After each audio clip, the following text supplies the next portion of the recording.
Welcome to our week 8 class for Business English and Correspondence. Once again, I am your instructor, Shalel Billianes. So for this week, we will be talking about how to write inspection reports. Specifically, we are going to delve deeper into different inspection reports in order for you to be able to familiarize the format, style, and the presentation of various inspection reports. And of course, it would help you write a home inspection report from ocular observations. So let's get this started. First, what is an inspection report? According to the template.net 2020, it is defined as any document written or generated by a trained and certified professionals. These refers to professional inspectors, and they are specializing on different types of inspection. So later on, you will be familiarizing yourself with different inspection reports. Okay, now question is, what makes an inspection report effective? First, it needs to be concise, meaning it should be brief but comprehensive. Okay, at the same time, it should be factual, meaning it is based on objective observations, objective comments, and it's not based on subjective ones. So for example, if there is something damaged, for example, that you have seen in a property that you are inspecting, you have to really document it, and it should not be biased in a way that you should really write what is something that you have seen on the property, for example, that you are inspecting.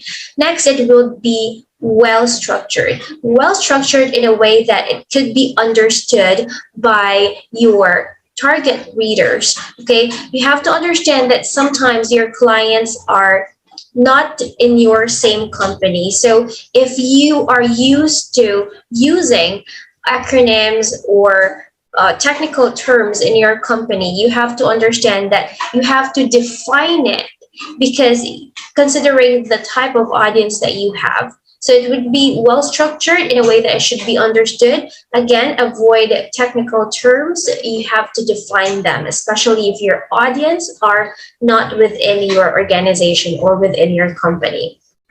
Okay, next. When we are writing, we have to remind ourselves that we have to go back to the basic principle of writing, and that is to know our audience. Like I mentioned earlier, we have to take note who our audience are. If our audience, again, are people or clients from other organizations who do not know anything about our terms, you have to define everything. Avoid using acronyms or slangs. But if your audience are within your organization, then that's going to be fine. Okay, because you have the shared language, meaning you know the different terms that you are using because you belong in the same organization or same company. Next, you have to understand the purpose of the report. Is the purpose of your report to have a safety inspection? Is it to make sure that the quality is okay? So you have to go back to the purpose again. Next, you have to know how the report is being used by the audience. Is that report that you will be making their guide, would serve as their guide in buying the property that they want? Okay, because other people would say they would be hiring third-party companies to inspect the property that they are going to buy. So whatever your report is, that is very essential, because that would help them decide whether they're going to buy that property or not. Okay, so you have to again know how are they going to use it. Okay, next. That's information, by the way, it's according to Dosland 2015. Now here is an example of a visual site inspection report. As you may notice here, there is a heading, right? And I got this from Department of Environmental Protection of Pennsylvania, one of the states of the United States, right? So here you can see that the name of the firm handling the site project. So in this case, you can see the header, right? I'm going to highlight it. Okay, you can see the header here. Commonwealth of Pennsylvania, Department of Environmental Protection, Bureau of Waterways Engineering and Wetlands. So this is the firm handling the site project. Okay, next, if you have noticed, there is a name of the site project. So if you are the inspector hired to do this stuff, you have to indicate here on the blank space provided the name of the project site. Okay, at the same time, you have to indicate the date of inspection. It's very important because along the way, if they are having a site project, there are progress. So in order to keep track of the progress that they are doing, date is important. Okay, next you have to specify the details about the inspector. So if you are the inspector here, you have to write here your complete name and your title. Okay, so it's very important so that there is credibility in such inspection. Okay, next, time of inspection, you have to put it here. Not only the date, but you have to write also the time when you have inspected. The weather condition, it's very important too. Okay, so is the weather condition good? Is it cloudy? Is it sunny at the time that if you have inspected? Is it rainy at the time of that you have inspected? Such things should be reflected in your inspection report. Inspection type. Okay, so you have to put it here. Is it weekly, monthly, or yearly inspection? So again, it depends on what kind of inspection report are you doing. So for example, if you are inspecting a site that they are having an ongoing project, you have to specify it so that people would know, or they would be able to know if this is done weekly or monthly, just to check the progress of their site. Okay, next, here on the second page of this template that I got, you can see here that there are checklists here. For example, the question is, sediment discharge is occurring to waters or wetlands from earth disturbance activity. So you just have to check which one is applicable based on your ocular observation. Okay, and as you can notice here, there are measures that have been taken or will be taken on this site. So you have to write it in details here. You may opt to writing it in bullet forms, or you may also write in paragraph form, but as long as it is, it's something that is comprehensive. Okay, direct to the point and comprehensive. Again, like I mentioned earlier, you have to be concise when you are describing things here. And of course, you have to put your signature here and the date, and again, the company name. All right, so if there are pictures that you want to attach, you have to put it at the next page. All right, or you can put it here in the sheet that they have, or in the template that they have. Okay, and by the way, when you are taking pictures, you have to consider also that your picture tells a story. It doesn't mean that you're just taking pictures and then that's it. So for example, when you're taking a picture, you have to label it also. It's your responsibility that you'll be able to get your message across. For example, you have noticed that in the site, if we go back here, there are different sediment discharge occurring, right? So you have to take a photo of that. And it's very important that you label which part of the site can be found. Okay, so for example, if you have seen it in this part, you have to also take a photo of it from the bigger perspective as well.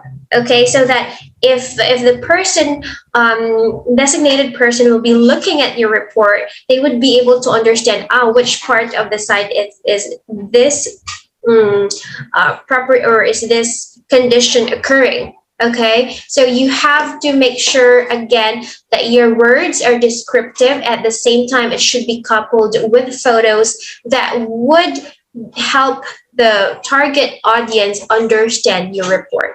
Okay, again, you can use labels, right? You can use captions for that, okay, in order to make it understandable.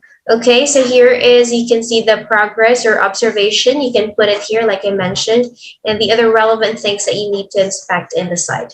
Now, you have to take note also, class, that having an inspection report allows you to keep track of the flow of work, right? Remember a while ago when I showed you the example of a template, you'll be checking what kind of inspection is it, what type of inspection is it, done weekly, monthly, so you can keep track of the flow of work. Are there improvements along the way, right? And if you keep track of the flow of work, you can also identify if the project has any loopholes. Are there problems along the way that you have noticed? If so, you can fix those problems that you have noticed, and you can complete the project on time. Okay, so these are the importance of having inspection reports. It's not just for compliance, okay? All right, next. We have different types of inspection reports. So first one, we have site inspection report. We have quality inspection report. We have home inspection report, building inspection report, and safety inspection report. So we will go to each type of report later, okay? So first, we are going to talk about site inspection report. So it is a set of regular activities to check and verify the on-field compliance, including safety standards, working conditions, and other critical areas of work site. For example, here in our country, or here in our province, there is a certain developer, right? And that developer is trying to build projects, for example, condominiums, and you are in charge, for example, in the government, to inspect, okay, their construction site. Okay, so here you need to have a site inspection report. You have to take note if they are following the safety standards set by the government. Is the working condition okay for the workers? Is it safe? And of course, the critical areas, you have to take note of that. Okay, those things are very important. But like I mentioned, by the way, different report, inspection reports, the format can differ. Again, they can differ depending on what organization or company you belong to. But the basic information are there. For example, the date, of course, your name, you have to attach it there. Okay, but the checklist may vary.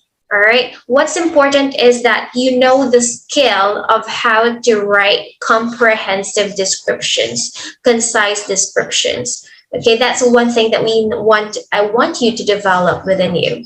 Okay, now here are examples of site inspection report. Okay, so like I mentioned here earlier, you can have the project site name here. Okay, so there's a checklist over here, and here you're going to describe what's going on in the site. Identify all remedial measures that have been taken or will be taken on this site. For example, in your previous inspection report, you have noted down something that is not complying. I mean, they're not complying some of the standards set by the government, and you have made mention in your previous report that they need to do something about it. And if you have noticed on your present inspection that they have done something about it, then you can put it here. Okay, you can write whatever things that they have taken and the things that they have corrected. Okay, and also things that they should be making or they should be taking on the site. So you have to take note of all of those details. Again, write comprehensively and concisely. Okay, next we have quality inspection report. So I got this definition actually from ISO 2859. So quality inspection report is an activity wherein you're trying to measure, examine, test, or gauge the characteristics of a product, and you are trying to compare it vis-a-vis with specified requirements, okay, set by the Department of Trade and Industry, for example, in our government, or specified requirements or standards, okay, and to check whether that product is conforming to those standards. It's also very important to make sure that the product is of quality. So quality inspection reports can be done within the organization, or there are also quality inspection reports happening outside. For example, in the Philippines, before a product will be released in our country, there are quality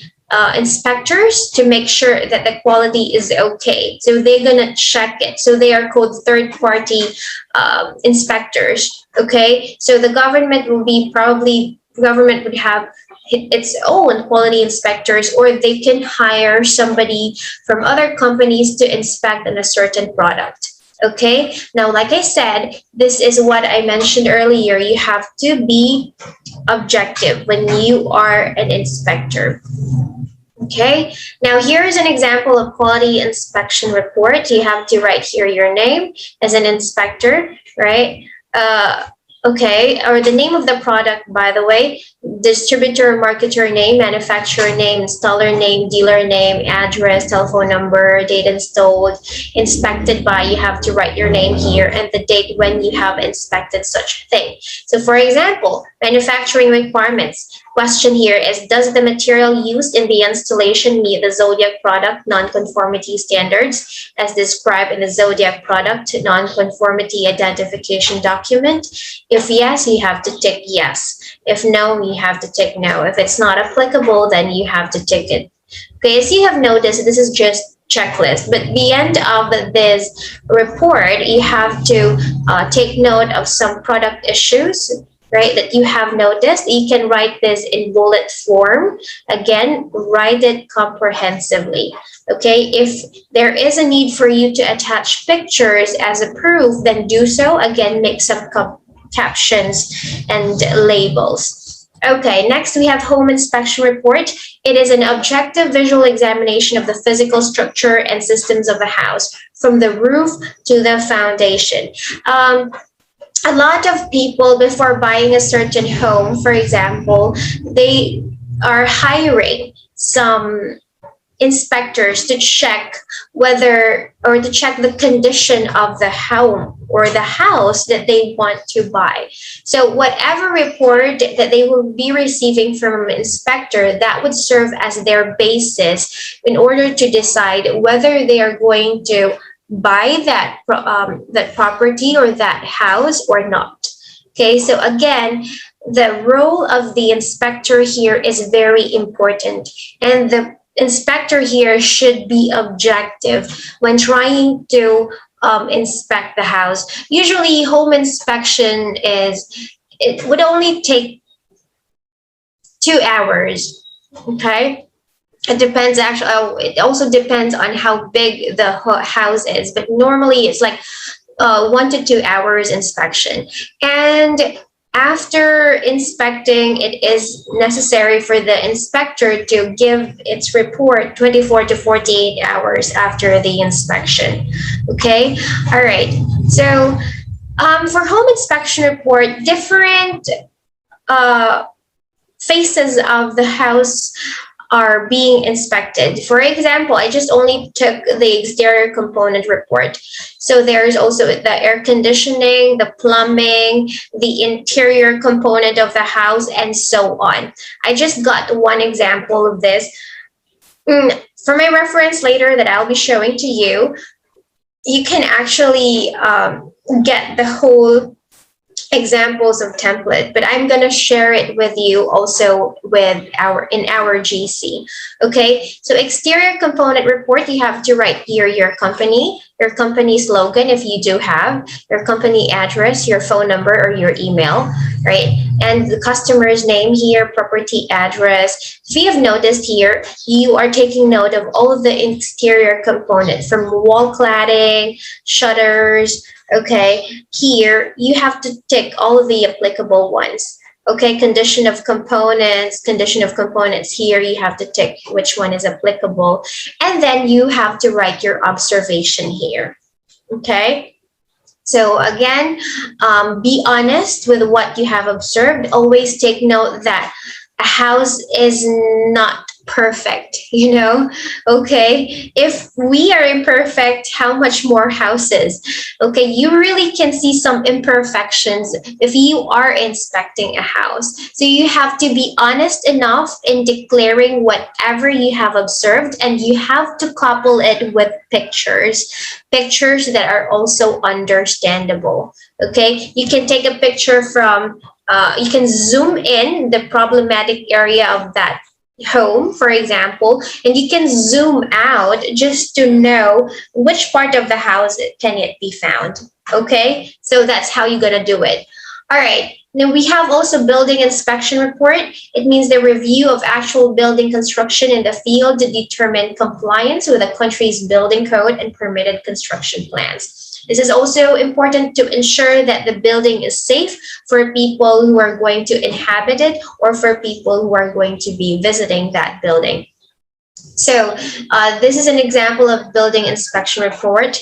You have here the checklist, also building specifications. So you have to take note whether it's made of wood, is it made of brick, is it made of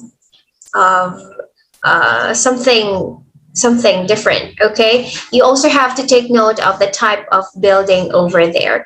Okay, so those are the things that you have to consider, or you have to check if you are an inspector. Okay, and there is also a pertinence here. A pertinence is actually a right attached to a principal property, and especially to those passing with it. So if you're talking about law, it's like a right, such as a right of way, for example, attached to a principal property right, and passing in possession with it. So for example, if you're going to read it, list all outbuildings showing building number, owner, size and type, wells, pumps, fences, underground storage tanks, and or butane tanks within the taking area purchased by the department, the recommended disposal for each. Okay, so you have to list all of those. Okay, so that's building inspection report. Next, we do have safety inspection report. It is a safety is a formalized and properly documented process of identifying hazards in the workplace. Okay, this time in the workplace. For example, if you are a third party company that you are in charge of inspecting a certain workplace, this is what you need to have. And again, you have to compare the results against acceptable standards to make sure that the given environment falls within acceptable safety limits.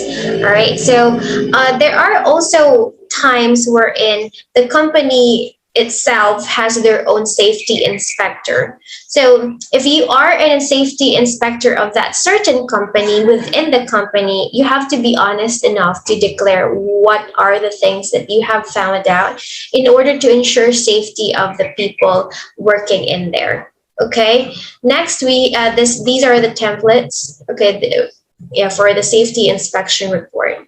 All right. Now, tips in writing good inspection report. So when you're writing, you have to take note that you have to write in an objective and neutral report. Again, it should be based on what you have seen, not on the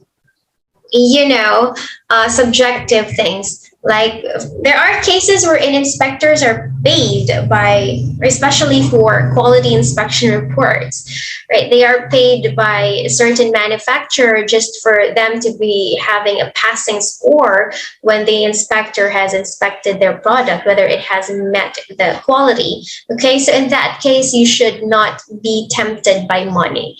You have to write an objective report and not a biased report.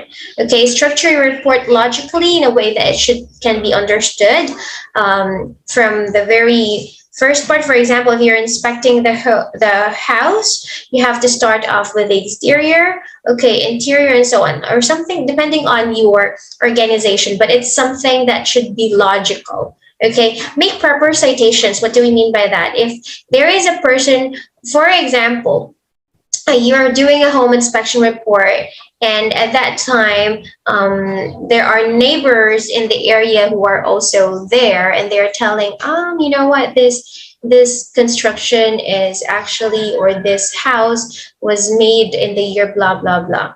But it's just that before selling that property, the owner made sure that it looks new, right? Something like that. So whatever citations or whatever words or statements that they have mentioned, you also have to indicate it. Okay, and you have to make sure that the name of the person who mentioned that is reflected in your report as well. But again, do not fabricate stories here. Okay, all right. Now, those are the tips when we're writing inspection reports. So that, I guess I have covered everything for our week 8 discussion. Here are my references. You can check them out if you want to know more information about them. Okay, thank you so much, and I'll see you again next week.